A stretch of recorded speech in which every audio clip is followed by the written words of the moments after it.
I never used to be afraid of mirrors. They were just glass, reflecting the world back at me. At least, that's what I thought.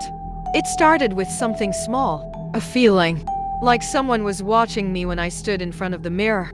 I'd catch glimpses of something in my peripheral vision, shadow moving where there shouldn't be one, a flicker of something behind me. But every time I turned, nothing was there. I told myself it was my imagination, stress, lack of sleep. But then, the reflection stopped matching me. It happened one night as I brushed my hair before bed. My reflection did the same at first. But then, as I set my brush down, she kept brushing. I froze. My breath caught in my throat. She wasn't me. Slowly, she turned her head, her eyes locking onto mine. But they weren't my eyes. They were darker. Wrong. I stumbled back, nearly knocking over the lamp. My reflection moved too, but not like me. Her movements were slower, deliberate, as if she was studying me. I didn't sleep that night. The next morning, I avoided the mirror. I didn't want to see her.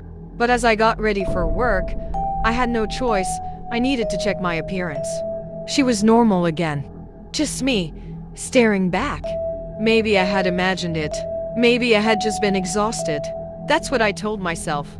Until it happened again. Days passed, and each time I looked in the mirror, I noticed something off. Sometimes her smile would linger just a little too long after I had stopped. Other times, she blinked at the wrong moment, a half second too late. And then, one night, she didn't move at all. I raised my hand. She stayed still. I turned my head. She didn't. It was like looking at a photograph of myself, a version frozen in time. I wanted to run, to get out of that room, but my body wouldn't move. I could only stare as she slowly tilted her head to the side, a smile creeping across her lips. Then she lifted her hand, not to mirror me. She placed her palm against the glass, and then she knocked. I ran. For days, I avoided every reflective surface. I covered the mirrors, used my phone camera instead. But even then, I could feel her, watching, waiting. Then, last night, I made a mistake. I woke up in the middle of the night, groggy and thirsty.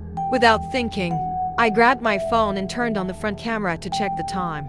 She was there. Not me. Her. She was grinning, her face far too close to the screen. And behind her, not my bedroom, somewhere else, dark, endless. I dropped my phone, my pulse hammering. When I picked it up again, it was just my reflection. Normal, innocent. But I know the truth now. She's waiting for me. And one day, she's going to step through.